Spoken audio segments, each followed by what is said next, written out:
definitely use what we do tonight and use those apps to continue cultivating and working on your listening skills. And then I am definitely going to leave time for question and answers, just because y'all are a wonderful participant and audience. And so I'm sure you have a lot of questions. So like I've done every time that we meet, just briefly think about why you're here tonight. Set your intention. What do you hope to accomplish just during today's workshop? So give it a thought. And then once you think that through, text your partner. If your partner's not with you, go ahead and turn to your partner and just share, here's what I hope to get out of today. And let's jump in. So there are 3 ways to become a really great listener. And again, this is a transferable skill. So whether it's your husband, your wife, your partner, your coworker, your mom, your dad, a family member, this is all going to be important. One is, how do you ask, or what is the right question to ask?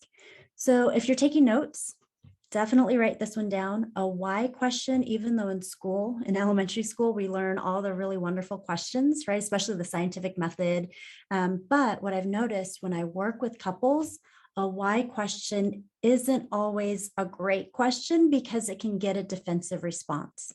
And if you remember, using the Sound Relationship House, part of the managing conflict section is learning and identifying the 4 horsemen. The why question tends to sound like an accusatory question. Well, why aren't you taking out the trash? Why did you do this? And it gets the person on the other side to feel like they have to defend themselves.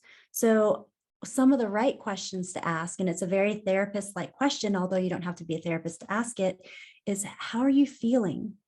And we'll get an opportunity to check in with a feeling, because as we know, feelings and emotions are really relevant in loving relationships and helps keep the conversation going.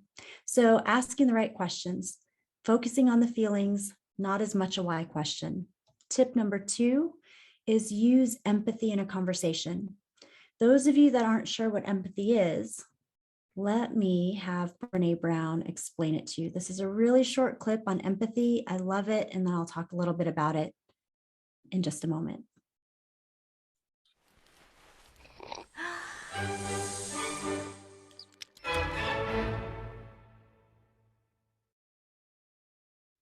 So what is empathy, and why is it very different than sympathy?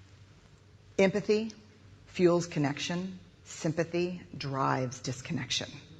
Empathy, it's very interesting. Teresa Wiseman is a nursing scholar who studied professions, very diverse professions where empathy is relevant, and came up with 4 qualities of empathy. Perspective taking, the ability to take the perspective of another person or recognize their perspective as their truth. Staying out of judgment, not easy when you enjoy it as much as most of us do. Recognizing emotion in other people and then communicating that. Empathy is feeling with people.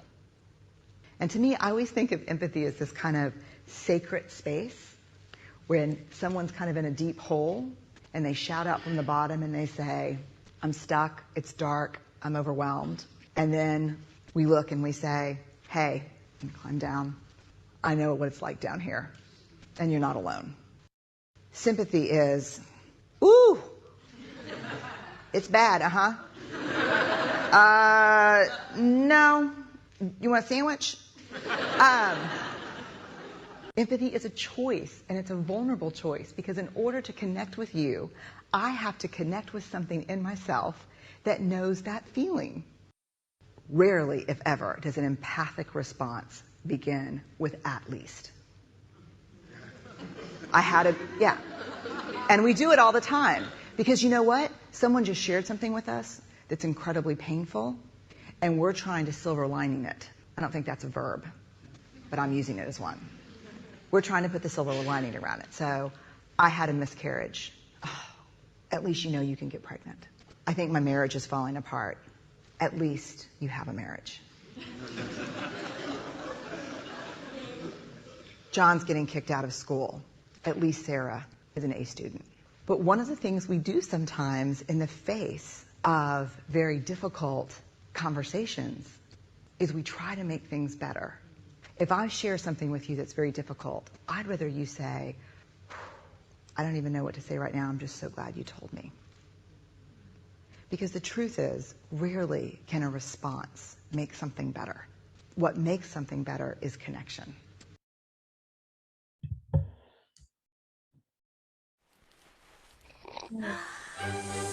So as we just watched that clip, I'm curious, or not curious. So empathy, the difference between empathy is you're able to stay in the emotion with the other person. And I love how Brene Brown breaks it down, that it's a very vulnerable process because and it's an intentional one, if you caught that as well, because you have to tap into something within yourself that you can identify as the other person's emotion, what they're sharing with you. So the distinction is, and this is really important, it doesn't mean I have to experience what you've experienced to understand you, but it does mean I have to try to take in your perspective. I have to try to understand that if you tell me you feel pain, or that you tell me that you feel, for instance, scared, that I have to tap into something within me to try to understand that feeling for you. And I'm going to give you and your partner today a chance to use empathy in a conversation. So that way you can see, can I tap into something within me to be there for you in your emotion? And if you notice too, one of the things at the very end she was saying was or maybe it was in the middle, but you're not alone. For a lot of people, when it comes to listening and wanting to feel heard, it's really about, can I share with you and not feel alone in my pain and my suffering and this emotion? Can you be there for me? The other distinguishing piece about that I liked is that she differentiates it from sympathy. I think we're really good learning sympathy early on, but what she's saying there is it is more about staying connected. That's the empathy piece. There's that connection, where sympathy, you could still feel a little distant, like, oh, I feel bad for you, or that was really terrible. But when it comes to an intimate relationship, that connection is really important. And that's why empathy is so essential. So again, I'll give you the chance to practice that today. Tip number 3, and this is where I said I can be the president of this club, is focusing on your partner, not what you want to say. Oftentimes what I notice is when I'm working with a couple, it's quick for either partner to jump in if they sense that there's a problem, or they sense their partner's in distress of some sort and they want to fix it. They get into problem solving mode. I'm sure many of us out here tonight can raise our hands and say, oh, I've done that. Oh, I have a tendency to do that. And it's not necessarily a bad thing, because if you look at what you do probably for employment, you're probably rewarded for being a fix-it person or a problem solver. That's a lot of what we're geared to is, can you solve this problem? Can we move forward? But when it comes to relationships, this is where there's a time and place. So don't hear me saying that never be a fix-it person. Don't ever get into problem solving mode. But what I find is it's really important at first to really focus on what your partner's sharing with you, making sure they feel heard and understood before you jump into problem solving mode. There will be time for that. And that's exactly what we're going to practice today. Not getting into fix-it mode, but being able to really understand where your partner's coming from, what they're sharing with you, and you, again, in that empathic stance, sitting in their emotion with them. So tip number 3, focusing on your partner, not what you want to say. And sometimes literally when you start doing this, you have to prep your brain and say, okay, I just want to focus on my partner. And sometimes in the middle of a conversation, it could be, oh, wait, I just got into fix-it mode. Hold on a second. And so it's not always perfect, but it's communicating to your partner right in the moment. Hey, I really want to try to focus on what you're saying. I'm starting to get in fix-it mode. So one of the pieces to this tip is, can you even cultivate awareness that you're doing it, that you're getting into problem solving mode, you're getting into fix-it mode. So that's tip number 3. In this next clip, so if you're sitting there with your partner, I want you to watch this next clip and jot down a few notes, and then I'm going to ask you your observations. What do you notice not going so well in this next clip? And just to preface it, it is a clip of my husband and I. We are processing an event that happened this day. And it was actually at the beginning of the pandemic, if you all remember, back in March of 2020, and everything changed. At the time, we had a 3-year-old. We were used to having a nanny and my mom. So you'll hear us talk a little bit about what was going on. And again, just take a couple notes because I'll ask you at the end, what did you notice that wasn't going so well?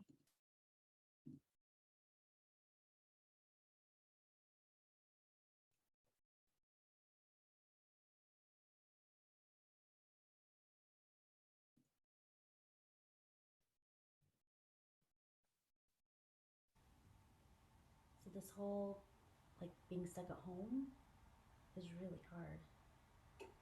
Like having pee all day and from sun up to sundown, just trying to entertain her at the same time of trying to answer emails, and she's starting to have meltdowns. It's just, Can you it turn was up the really volume? stressful today. Well, what did you do when she melted down? Well, I mean, did you get upset with her or did you? no, it's just taking a lot of energy to soothe her. The volume is very low. We cannot hear it. For her to be able to express Well, herself. why did she even melt down? Well, she was having a hard time. She's adjusting to a new schedule, not being able to see Dap Dap and Kai Kai, and when she sees her, friends across the street, and I have to tell her, hey, don't get too close. We have to keep a distance. She doesn't.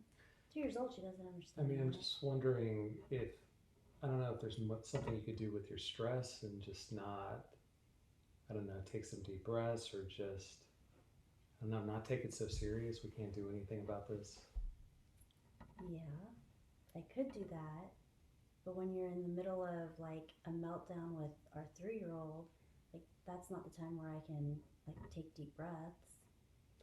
Yeah, but you can't get stressed with her. It's like you're the parent. That's. I know, and I'm not saying that I am getting stressed with her. I'm just saying like it was a stressful day.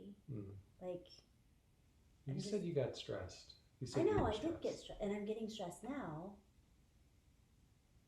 And I just want you to listen to me.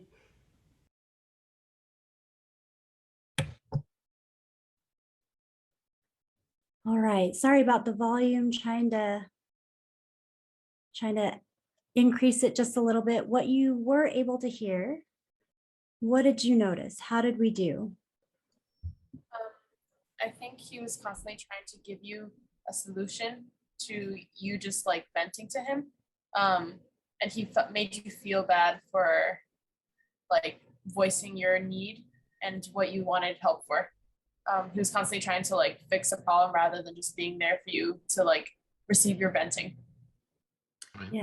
Yeah, you were right on. You picked up on that. What else did you all notice? I picked up on. I noticed. Oh, I'm sorry. This is Gustavo. What I picked up on was pretty interesting. I was talking with my wife, and what I picked up on was that you guys were actually looking at each other when you were talking, and whatever is being transpired. I understand the man, always wants to fix stuff, and so maybe that, when you have a problem, I know that when my wife tells me about things, I just want to immediately fix this. They just listen.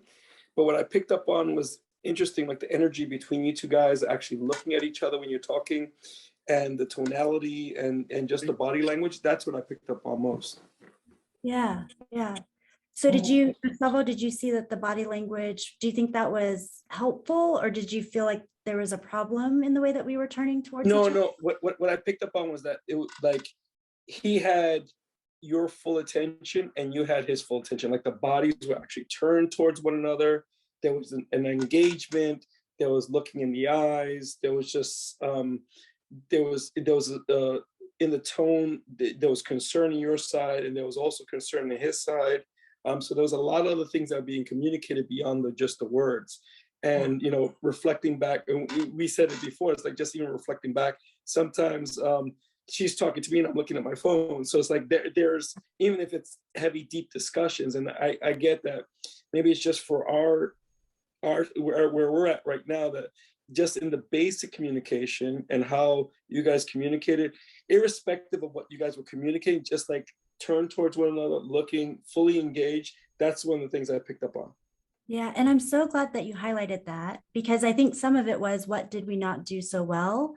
But you're right, like we got it right where there was no distraction. We were able to face each other, eye contact. And I think as we grow up, I think at least in my experience, I got a lot of those messages around how do you stay in a good conversation, eye contact, sitting face to face.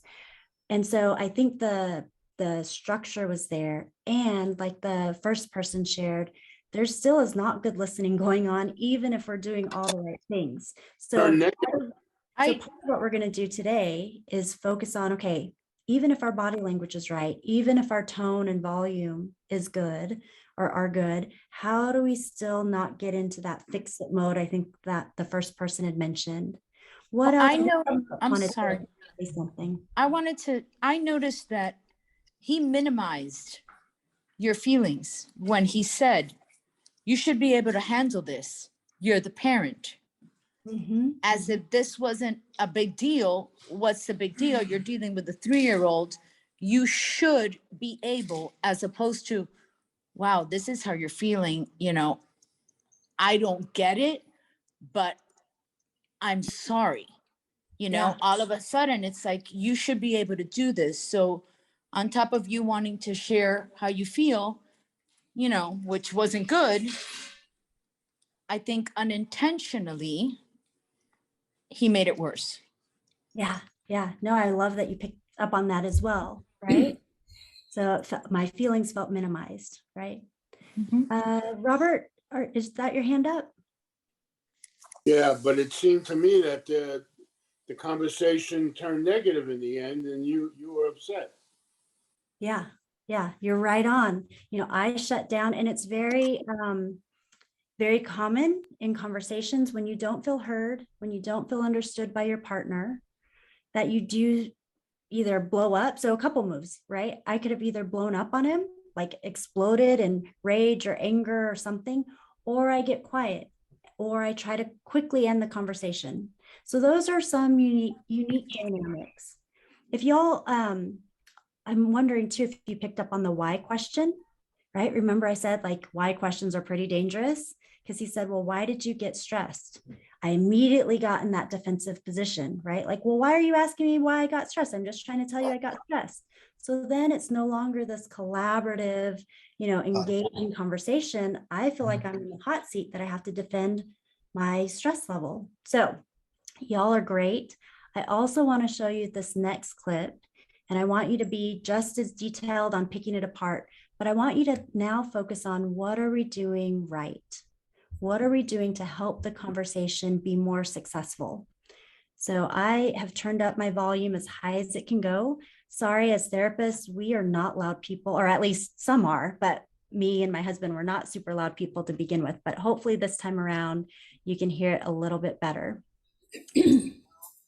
Where did it go? Here we go. Can you see my screen? All right, so here we go again.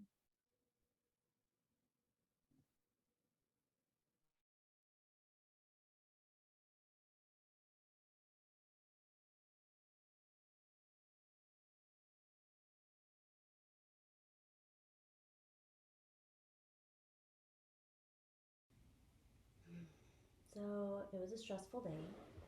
I think this whole staying at home, having P, not having the nanny or my mom being able to come over is tough because we're used to having a little bit of a buffer or help to where we can answer emails or do things uninterrupted. And with P, she's there, she wants you to be present with her, and I'm really tired.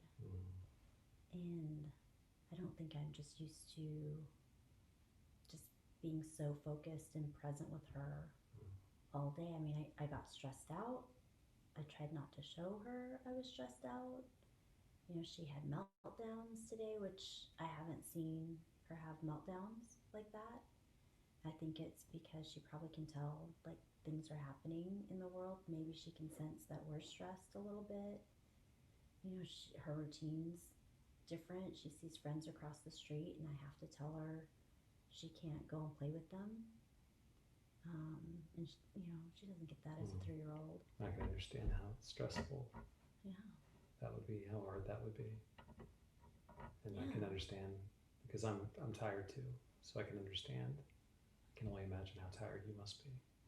And it just breaks my heart, because I want her to be able to play. I mean, she's so extroverted and loves being around people and gets so excited to see the neighbors. I mean, it makes me really sad when I have to tell her she can't and she doesn't completely get it. No, I know it is really sad. Yeah. What else I mean, would you want to share?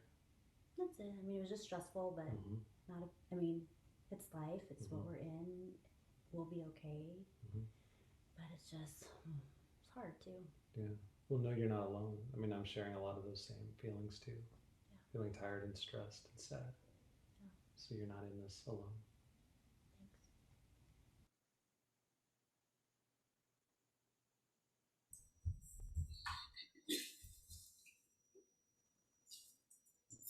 There we go. Can you hear me now? Yes. How did we do this time? So, hi, Dr. Faith Drew. This is Nino. I saw that he was definitely a lot more relaxed. His posture was very engaged in what you were saying. He was doing about 96% listening and about 4% talking. His head movement was definitely just receiving everything that you were saying. And at the same time, he related to you, which I think in turn allowed you to really just your body posture also changed. Like there was like this sense of like, I'm being understood. And just overall, at the very end, he even asked you like, what else do you want to share? So he didn't just stop there. He really wanted to know about your well-being. Yeah, that's great. Thank you for the feedback. So there was a difference between video 1, video 2, and like you caught on, he really wasn't saying very much. And so if you take any little tips from video 2, nod, maybe don't say anything for a little bit, let the other person just share. That's a great tip. What else did you notice? I noticed he was touching you as you were speaking. His hand was near you, and in the back he was like here touching you, and so yeah. And he was very empathetic with you, like he really was there with you. Yes. He did not, and he was not trying to fix you. He was just listening, and he did not interrupt you, because last time you were talking and he would just talk also as you were saying. He was letting you finish what you were saying. And I think the touch was really like, yeah. Yes, and thank you for picking that up. If touch is welcomed and feels soothing in your relationship, I definitely encourage you to try that, because it is kind of the supportive gesture. And again, he said it verbally, you're not in this alone. That touch also communicates that in times of stress. And when it comes to relationships, one of the concepts is called co-regulation. It's different than codependency. Codependency, I think, tends to have more of a negative feeling towards it, but I'm a big believer in co-regulation, which means when I'm in distress, I look for my attachment figure, meaning the person that I feel safe with. I go to that person to help ground me, help be with me, to not be alone in my distress. And so his warmth, that touch really helped communicate that. Great picking that up. I have Christina and Carlos, and then Tuan and Ash. Go ahead. So I'm a fixer. Welcome to the club. Yeah. And oftentimes I find myself thinking a lot about what the interaction's about, but I'm looking for solutions. And the moment that I'm thinking about what I'm going to say next, I stop listening. So that's definitely a pattern that I need to break. And that not only happens with Christina, but in all of my relationships, really. It's the way that I guess I'm used to thinking. I'm immediately analyzing situations and just kind of deciphering and breaking down what could be the best possible answer, solution, this. while the other person is still speaking, and I miss out on so much within the context of really listening to where the other person's coming from, and that really keeps me from being empathetic and listening.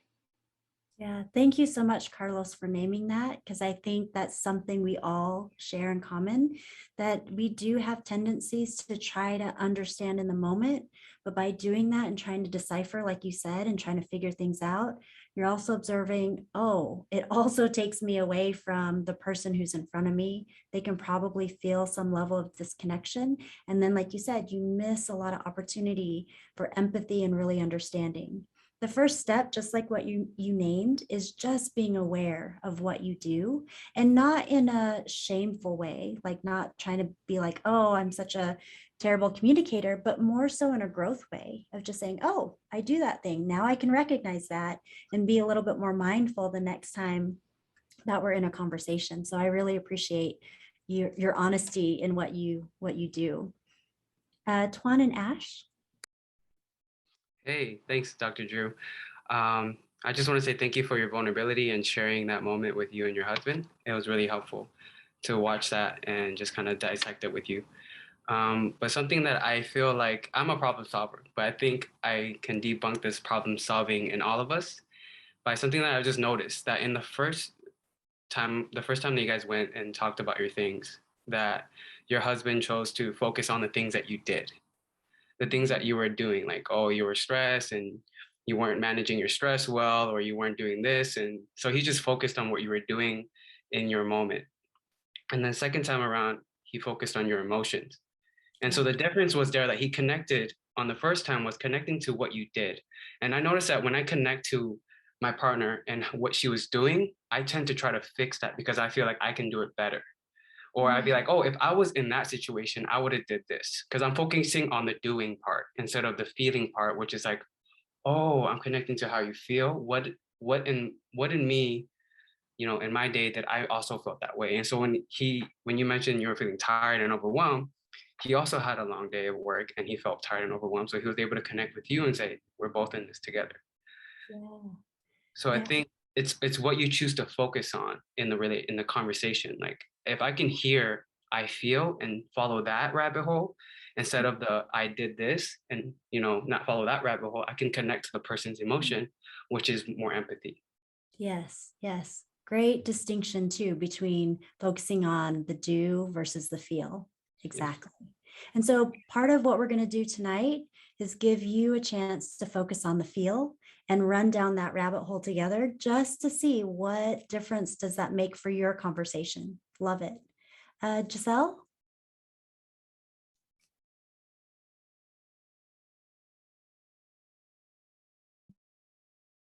So one of my love languages is touch.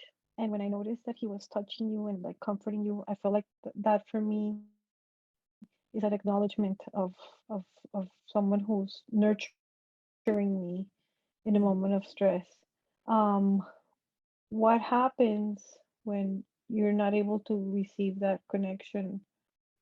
I mean, that moment, and what you need, and what you need is a hug or a pat on the back, or because you might not even need to be listened to, but just to be held. And what do you do? Great question. And so you're kind of bypassing the what if we don't listen? So I'll give you a little tidbit, because what I'm sharing with you are really wonderful foundations with a little caveat that you know your relationship better. And so I want you to also have a little bit of flexibility in figuring out, what do I need? And what I find is there needs to still be, first and foremost, listening, to feel understood, to feel like your partner's really being present with you and listening to where okay, you're with me, right? And then you can get to a place where you could say, you know what I really could use? And for fix-it people like me, I love this part of it because it's something I can do, right? So what I need is really a hug. What feels so good to me is if you just sit next to me, we don't even have to talk, and just put your arm around me. And so that can't happen, though, at least in my experience, without first establishing a process where both of you feel heard and understood through a listening activity. right? So listening is essential first and foremost to then get into problem solving mode or being able to express a need at the end. So hopefully that helps. Steve and Connie, and then I have Robin, and then we're going to move on just a little bit because I want to give you the experience and then we'll take more questions after that. So Steve and Connie. Yeah, just something very quick. I appreciate that you were very honest. The honesty factor was very important, that you were just, venting, but in a very good way and saying everything that you were feeling. And I think that made him be honest too, because he relate. He said, you know what, I'm feeling stressed too. I'm feeling very tired. And so the honesty factor for me, besides everything else that it was said, it was very good. Yeah. And that is kind of a hard step, that if maybe in your relationship, it feels a little scary to be honest or vulnerable, that might take some time. But like you just noticed, it really is helpful that if I show up in my own vulnerability, it allows my partner, my husband, to also show up with some vulnerability as well. So yeah, that's important. Going back to Brene Brown, right? That empathy piece, that inviting vulnerability, those are really important. Robin. Yes, hi, it's Curtis. But yeah, it says Roz, my wife. She's wonderful next to me here. But I have a question. You kind of answered it. So I'm the make things better approach person. So obviously you were saying that listening first is obviously the first step. And then you could go ahead and try to find that dance, I guess, because there's obviously got to be a balance, because I would think that you can't just always just listen and be empathetic and not have the opportunity, so that there's some growth, that there's potential areas that you see to be able to help a situation, like for the next time that it occurs or something like that. Does that make sense? Or Yes. And so I love that you're helping me clarify this.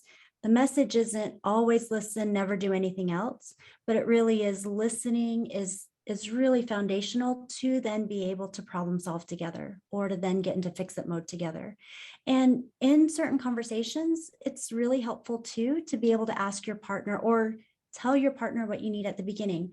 I already know what I'm going to do, but I would really like to vent. I would really like you to just listen. Oftentimes in my experience, when I've worked with couples, if it's just more of this listening activity, it's about feeling heard and understood. That's more of the priority, because oftentimes they probably already know some kind of solutions. And then they can come back around to you and say, once I feel heard and understood, I feel good, I can feel settled. Then they might say, well, what do you think? I've thought about, I can do this, this, and this. What do you think? And then it's an invitation to then problem solve together. But what I notice is if the fix it person, again, I can clearly identify with that. If I step in too quickly, my husband will just shut down. He'll feel interrupted. He won't feel heard. Conversation over. So definitely you can get the opportunity to listen, or to get into problem solving, fix it mode eventually. But sometimes you might need to state what you need or expect at the very beginning. All right. Y'all ready to try this yourself?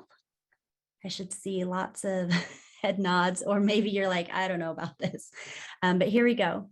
So I want to give you guys an opportunity, but first let me reiterate 3 great steps to listen well. 1, prepare yourself. So even now, what you're doing, more than likely, you're probably not as distracted. And in an ideal scenario, anytime you want to feel heard and understood, you'd be able to drop everything. But in a real scenario, sometimes you have to plan it, and that is okay if you even schedule listening time. And sometimes I hear from clients or couples that I work with where they think, gosh, if we schedule something, it's just, I want it to feel organic and natural. It should come easy. But the reality is that maybe you'll get to that place. But even at the beginning, if you're able to schedule it, at least I know from my own experience, if it's on my calendar, I'm there. And I've also had to just accept that if I really want to do something well, sometimes I have to create a little bit more structure for that to happen. And that could be very much with this first step, which is prepare yourself for the conversation. It could be, hey, honey, I've had a busy day. I'm too tired tonight, but can we maybe do something tomorrow after dinner where we both can hear each other out? Can it wait until then? And so even being able to ask your partner, hey, can we schedule a time to talk and for me to listen? Because I know today I'm too worn out to do that. So prepare yourself. No distractions. For most people too, 20 minutes away from your phone is doable. So if you can also put away distractions, no TV, no phones, unless you're on call. But for most of us, we're not on call 24/7. So trying to be able to even put your phone aside for 20 minutes. The second one, which this is the most important that you all kind of honed in on, is this idea of attunement is what we call it, but attune where you're being fully present. And sometimes this really is training your brain, even in the moment, like I had mentioned earlier, to just say, it's not about me. It's not about trying to fix it or make it better. I just want to really be here with you and listen to you. And sometimes you just have to say that in your head to make it very clear. And then 3, which I don't think you saw my husband George do this, but reflect back what you hear. And it could literally be like a parrot. And I even encourage my couples at first to be that parrot and not to interpret. Because oftentimes when I hear couples do this, they want to interpret. Here's what I think you said, or here's my way of making understanding and meaning of what you said. And they're not always getting it right. And then it's a little bit more frustrating for the person sharing. So just literally, at least for this exercise, repeat back what you hear your partner sharing. So what I hear you say is this. Here's what I hear you say you feel this. Is that right? And then your partner can let you know, yeah, you're onto it. Yeah, I feel heard. So those are the 3 main things. The do's and don'ts. Oh, sorry, I forgot to put in a video here. I love this one. So here's what we're going to do before we get into it. Hopefully you haven't seen this one.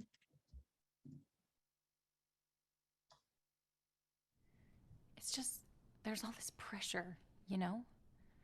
And sometimes it feels like it's right up on me and I can just feel it, like literally feel it in my head, and it's relentless. And I don't know if it's going to stop. I mean, that's the thing that scares me the most, is that I don't know if it's ever going to stop. Yeah.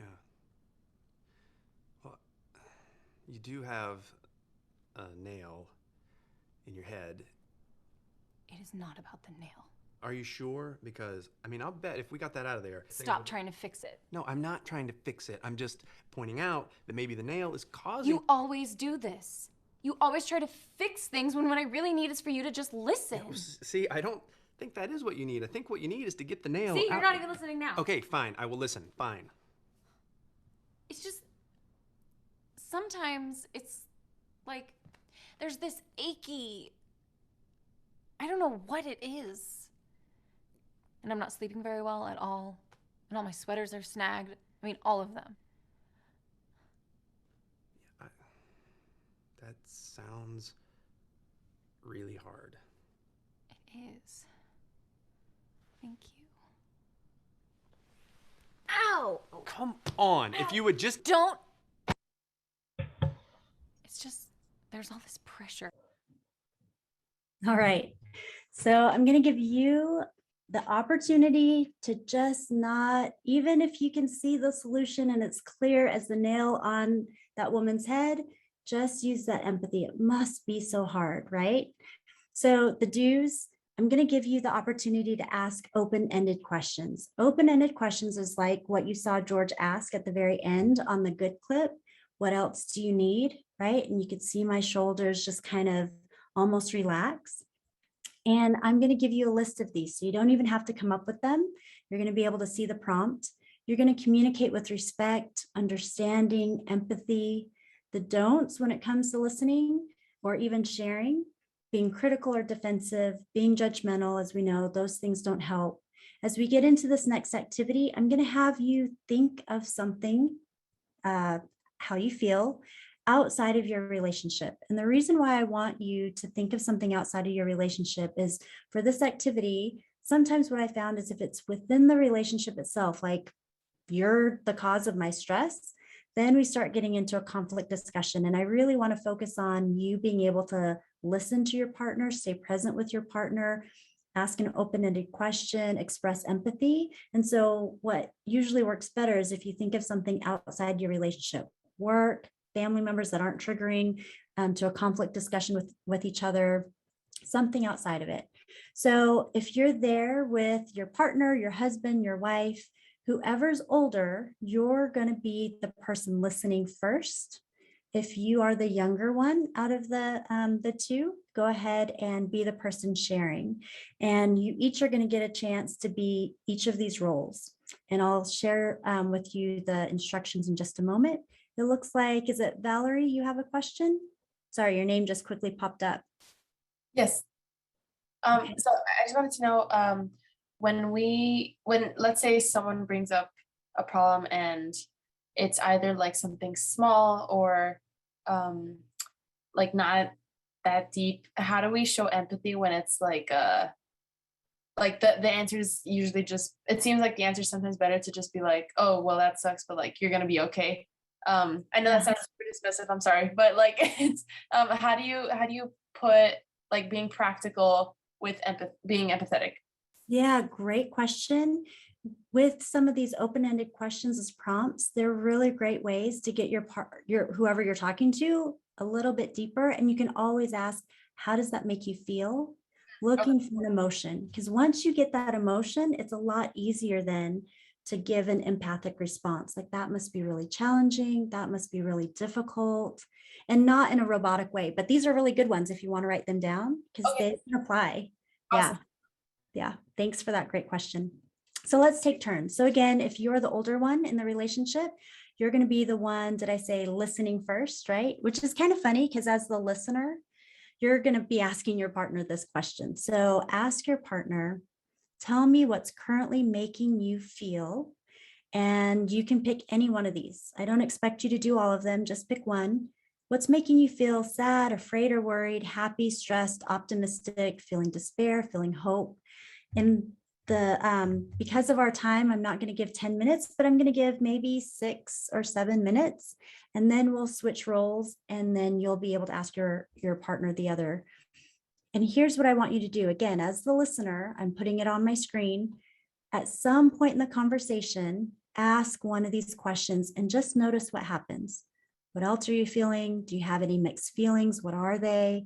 What do you really wish for? How did this all evolve? Do you have a choice to make? All right. So good luck. I'll see you in about 6 minutes.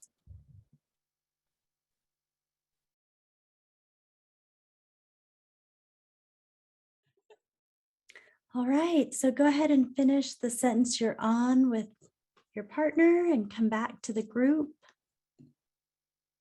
And I just want to check in.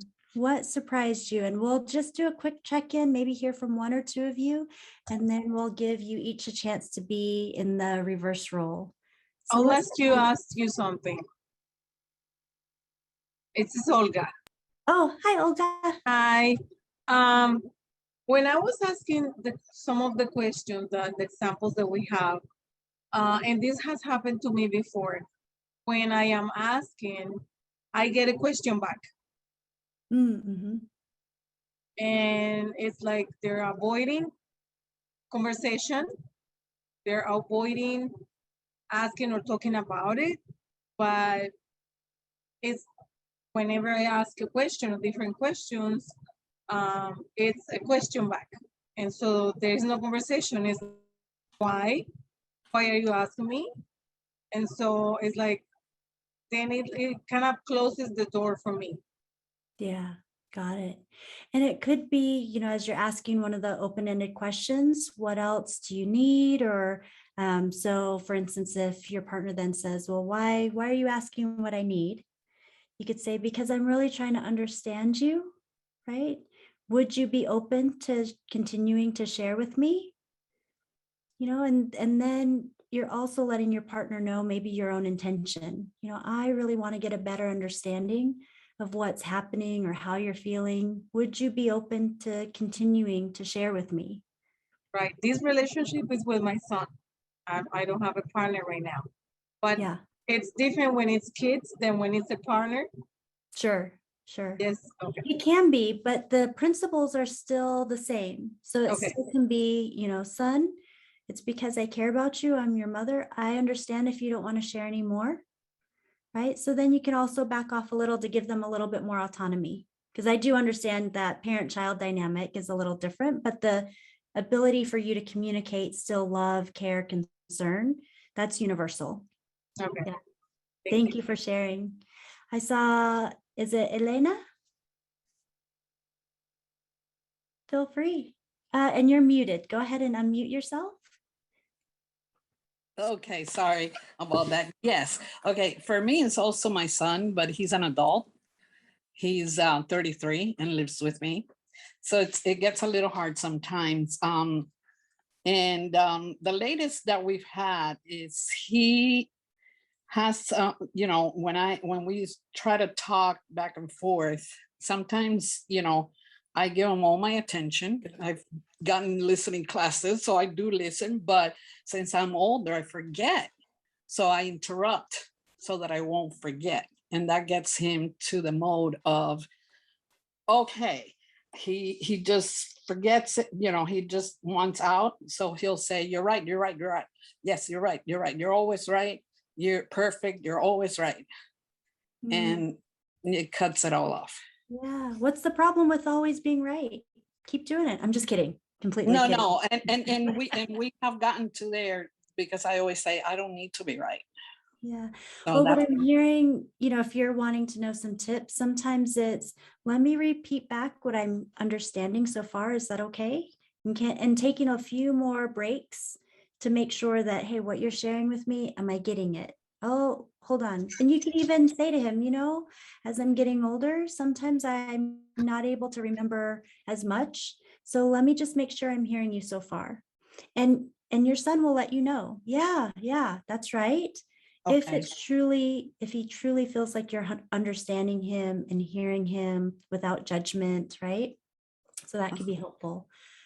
We'll take one more, and then I want to give you guys the chance to do the reverse, and then we'll do feedback as well. And I want to leave enough time for the announcement and question and answers.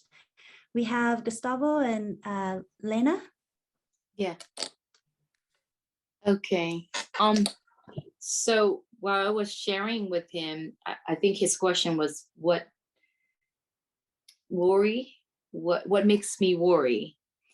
And while I was sharing with him, what I noticed is, and I know that acknowledging each other's feeling or understand each other's communication is important, and it's not in practice for a lot of couples, including us.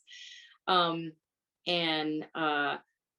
I was sharing it, he was listening, and the lesson was for him to acknowledge my feelings. And there's nothing wrong here because we're not in a fight or anything like that. And also he bring into like his feeling, instead of acknowledging my feeling, he said, oh, I also feel this way. Or he's bringing his feeling instead of acknowledging. So that's what I noticed. And that's all I want to share. Yeah. Nothing is wrong with him. Just. Yes, I appreciate that. And I appreciate you bringing that as a real example that probably a lot of us share too. So the one aspect that you noticed was it would be really helpful to feel acknowledged and validated. And that is important in listening and in conversation with your partner. And I think he had the right piece about that too, of being able to then identify, oh, I feel that too, right? You saw my husband doing that in our video, that empathy piece.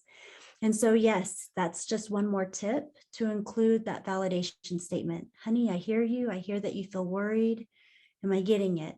Right? I hear your worry. And it could be just as simple as that. So when your spouse tells you, I feel blank, when you reflect back, you can literally say, so I hear you feel blank. Am I getting it? And it's amazing as the person speaking to say, oh, yeah. And then you can go on. All right. I've taken enough time sharing my own antidotes too.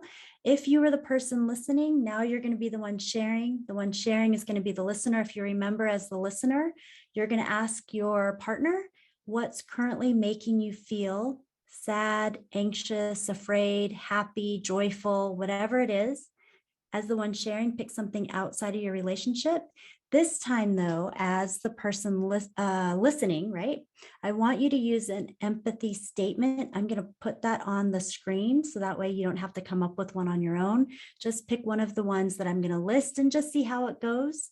Then we'll come back. I'll get your feedback and time for more questions after that. All right, good luck.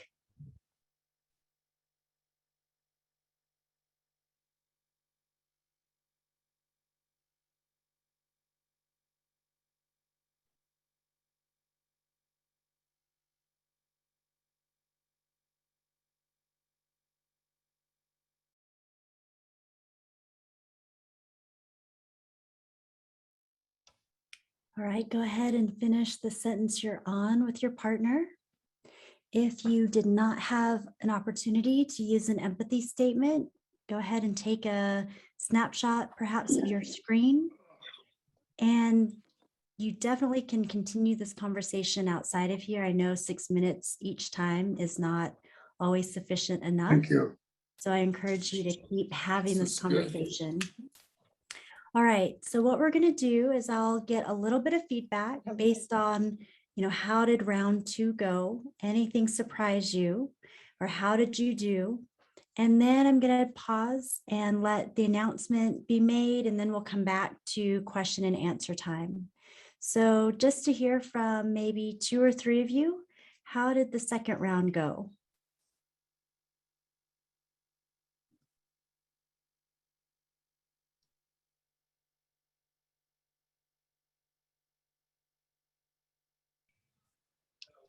Okay, well, I'll speak. Please. I think, hi, I'm Peeps. Hi, Peeps.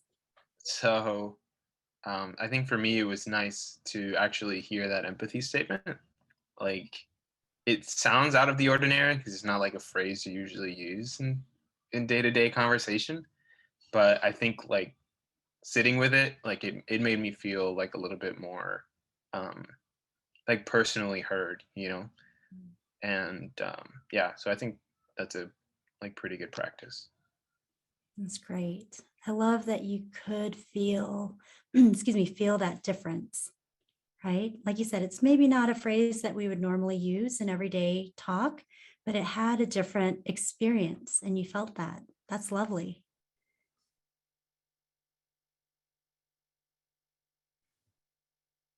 Anyone else? So for us, round 2 was a little different because I tend to express my emotions more often. Curtis, we were just discussing, I asked him, why is it hard for him to express emotions? Because he finds this very unnatural right now. He was able to pinpoint one growing up. He didn't feel like he was allowed to express emotions. And he's in a profession as a firefighter where you can't be a very emotional person in the middle of, emergencies. So it's very unnatural. So we were curious as to, with practice, does it become more natural, or are there other strategies for maybe one or the other that doesn't share the emotions as easily? I'm so glad that you brought that up. Thank you for disclosing, because yes, in professions such as first responders, firefighters, medics, military service, there is reason for the stoicism, right? And it's because of survival. And like you said too, sometimes it has to do with your family of origin. Growing up, either we didn't get role modeled or it was a different age where emotions just weren't a thing. There wasn't a lot of research done on it until really more recently. So a couple things, if you're wanting to expand, that emotion sense and grow that within yourself individually, there's a really wonderful book out there called Permission to Feel. I'll put it in the chat in just a minute. It's called Permission to Feel, and it's by Dr. Mark Brackett. And he does, I think he studies at Harvard, and he's a researcher on emotions in the Center for Emotional Health or something like that. It's a really wonderful book to help you start tuning in to your emotions, being able to reflect back to your family of origin, not in a way to, badmouth where you came from, but more as a way to honor, right, the culture you grew up in, and then make conscientious changes now. It's not to say if you're the firefighter then that when you go into a burning house, you should feel things. Keep that up, being able to honor that there's a purpose for it. But then when it comes to your relationship, also understanding that you may have to mold into being a little bit more emotional in your relationship and creating safety around that, creating safety within the relationship, that emotional security and safety and understanding, and having maybe conversations like this to just say, I know that maybe emotions are a little bit more difficult, but I'm willing to kind of make space to understand how you feel. And so helping each other out with that is really helpful. Did I answer all of your questions, or was there one other one? I believe you did. I mean, it was funny because right before, after you guys did your role play, you and your husband with the video, I said to Robin, I go, that seems like that video from, that's not about the nail, just the way the communication was going back and forth. And I'm like, this is obviously, and I don't know for most people that are on right now, I'm like, this definitely is not something has been any time of normality within our home. And most people that I know, I don't think they have conversations like this. So this is a breath of fresh air, and obviously something that you have to work at, and to be able to get better at it. Yeah. Yeah. And I love the stance, like hopefully everyone's taking in here, that we're being students together. Even though I'm a therapist and I've studied this, I'm doing the exact same thing. Like, it's not as natural, just to sit down and really listen. What's more natural for me, because my brain works really quick, is just to, okay, what do I need to know? Let's move on, let's go. But when it comes to a relationship, it's okay, we got to slow down. And internally, I can feel my own drive of wanting to hurry up, push through, get to the end. But when it comes to relationship and what we know works, it's that intentionality. It's, hey, we're in this together place. We're working as a team. I really want to understand you, that I have to just prime my brain. Like, this is what it's all about, being here with my partner, listening to my partner. So I still do the same thing that I'm teaching. And then being gentle with yourself and honoring, hey, this is where I've come from. Maybe I didn't have good role models, or it just wasn't the time to learn this stuff, but I'm willing to learn it now. I'm willing to kind of be messy and do my best. So thank you for that, sharing your own example. So let's pause. Lockie, do you have an announcement that you'd like to make? And then maybe we'll have time for a couple more questions. Yes, ma'am. Thank you so much. Firstly, Georgia, are you on? Firstly, I'd like to thank you so much, Dr. Drew, for doing this again with us another week. And I want to give you a round of applause for that. So thank you so much, first of all, Dr. Drew. And my wife is giving you a round. So is everybody else. Did she hear me? Yeah. Oh, is she there? Oh, Yeah, she's right there, but okay. she's muted. She's muted. She's nodding. Okay. Sorry. Thank you, Giorgio. Go ahead. So I think that one of the things, thank you, first of all, Dr. Drew, it's very nurturing. Yes, I cannot think of a better word. This is all nurturing for my relationship with my wife and my friends and my coworkers and everybody. So thank you so much for all of this. I want to talk real quick about Hope for Life. And if I were to describe Hope for Life, I would say this is a safe place. Yeah. This is a safe place for anybody, for anyone who has issues, whatever those issues might be. Yeah. This is the place where I have felt the safest, opening up and being myself without the fear of repercussion. So I cannot think of a better place to be, than Hope for Life. I've been here involved with Lakia and Giovanna for 11 years, and it has been an incredible experience, yes. They have ushered me into the path of the love of the Father, of the unconditional love of the Father, and they do so by, first of all, being loving, which is what they do in their own ways, and they do this on Saturdays and on Thursdays. On Saturdays, we have what we call life classes, and I want to share with you real quick some of the slides that, so that's the life classes that we have every single Saturday, rain or shine, from 9 a.m. to 12 p.m. We talk about specifics, the specifics of life, right, as it relates to us. So relationships, pain, addictions, and so forth. So once we see these classes, once we hear these things, these concepts, all all these testimonies from Lakia and Giovanna that are riveting, to be honest.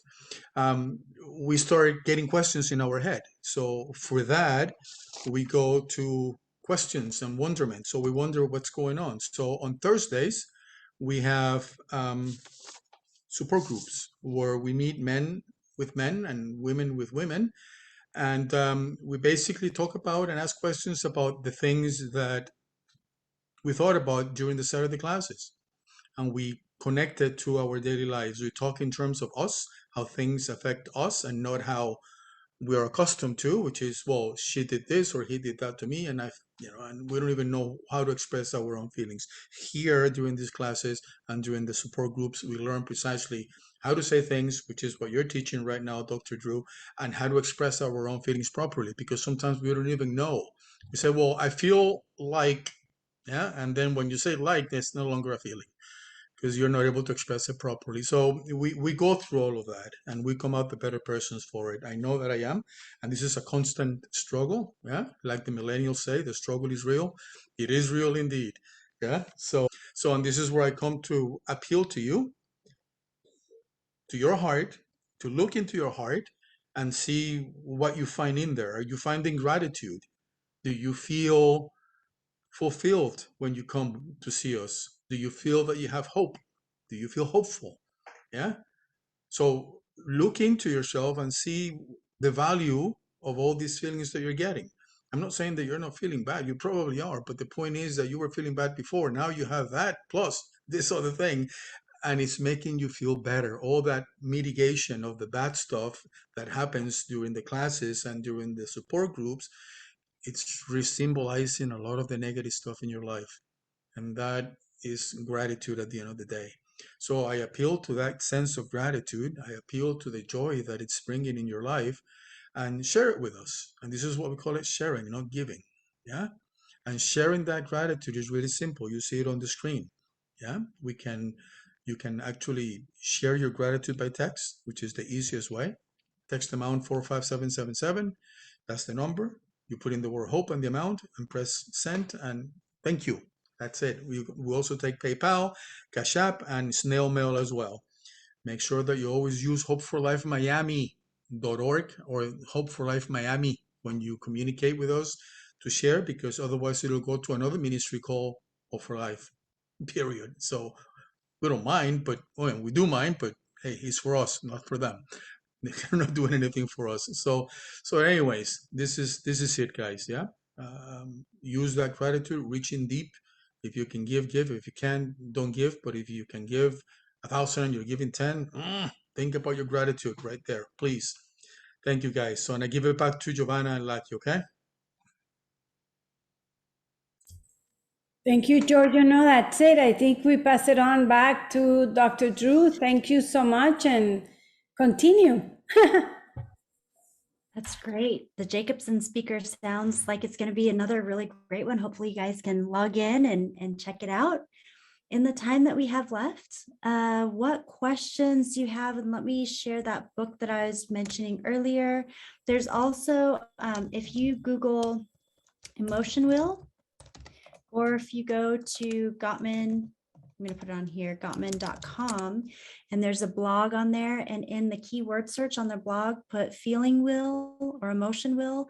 It's really helpful the way that they designed it, because for some of us, we only learned a few maybe adjectives to describe how we feel: good, bad, happy, sad, But with the emotion wheel, it's really nice because it has a lot of different feelings. And it has certain categories. So if you're feeling sad, it has a whole nother range of adjectives to describe more of that sad feeling, to more accurately describe exactly what it's like for you in that moment. I recommend that to a lot of the Dr. couples that I Drew? use to help them build up some of their emotional vocabulary. So I encourage you to seek that out. Giselle, yes. Yes. At Hope for Life, we give out something called the Love Meter. And inside the Love Meter, we include the feelings wheel. So everybody here who has that book, you have it in there. Great.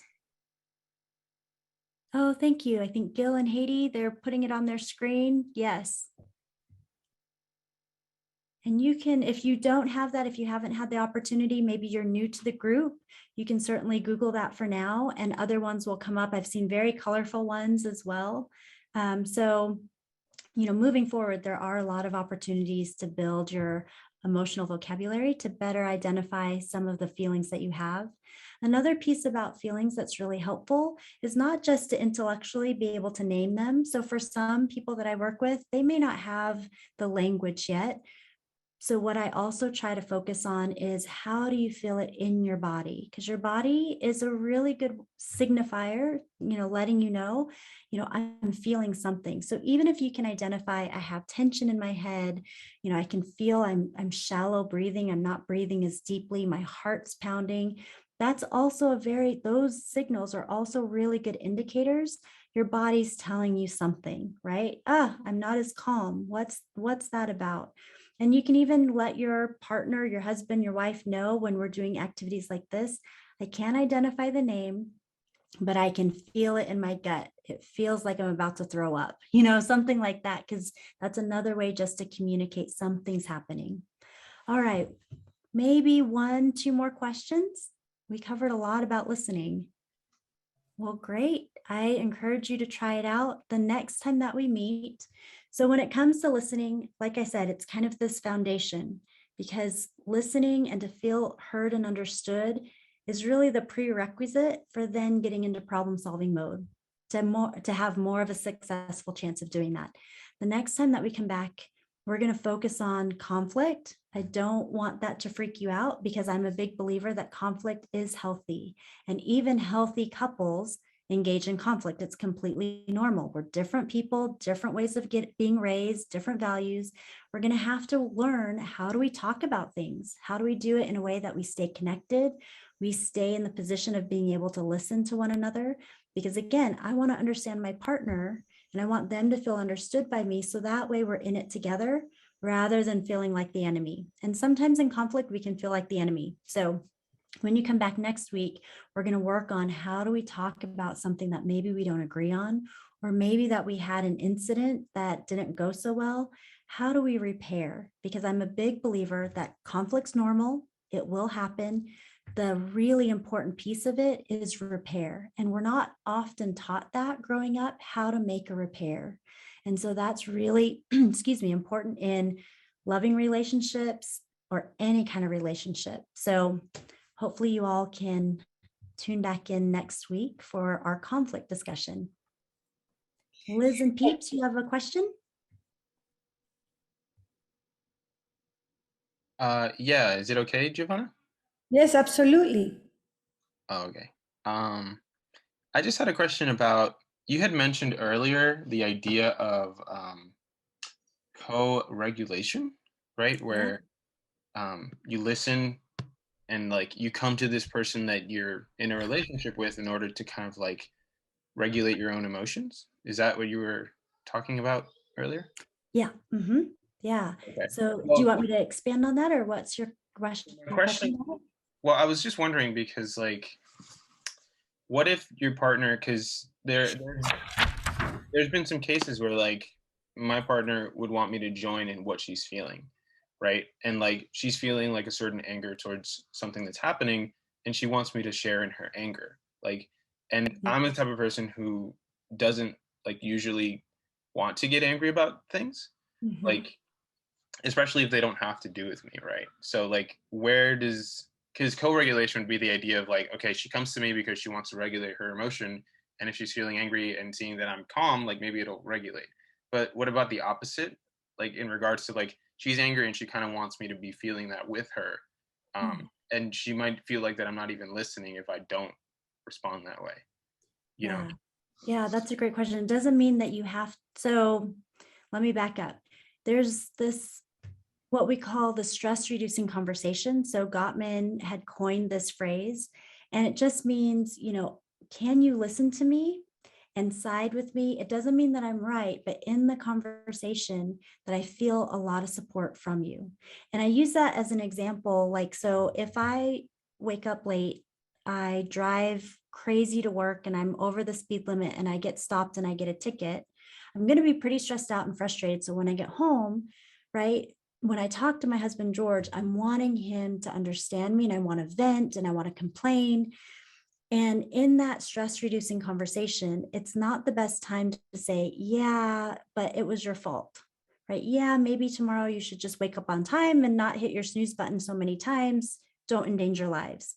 Because in that moment, then I turn my anger onto him because I don't feel heard and understood and supported.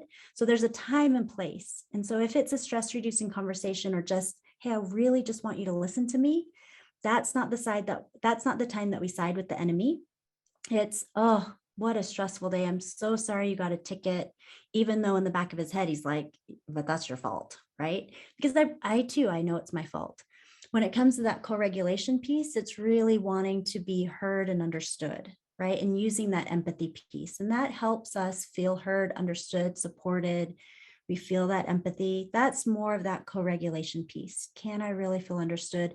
And normally, or more likely, my sympathetic system is also going to get regulated and calm down, because probably I'm not going to stay at that heightened state for a long, long period of time if I really feel heard and understood. And then I can more likely get into problem solving mode. That's kind of the quick version of it. I would continue looking up that co-regulation. There's a lot on attachment work. Dr. Sue Johnson is kind of the leader in some of that attachment framework, which is really wonderful as well. So hopefully that helped a little bit. Yeah, thank you. It looks like we are out of time for tonight. So thank you so much, everyone, for joining us. Try this at home. Again, you can use your Gottman card deck app. They have the open-ended questions on there to give you even more discussion topics where you don't have to generate it on your own. And just practice using these listening skills where you're just there for your partner, focusing on your partner, that attunement piece, and then literally reflecting back and focusing on that feeling. You know, I feel, and then use an emotion. All right. Thank you so much. Thank you. We'll see you next week, Dr. Drew. And like always, it was a pleasure, very enjoyable. And one of the things I want to thank you for today is we got to see your husband, even if it was on a video. So we got to see a little bit more of you, and you share a little bit of, you know, you were vulnerable with us. And I think that made it very relatable. You know, I think it was really nice. So I really enjoy that part, you know? So I just wanted to tell you thank you for that too, because you just didn't come here, like you said, we're learning together as we do this, we're learning. So thank you for that too. Yeah. Thank you so much. Have a good night. Good night. We'll see you next week. Bye.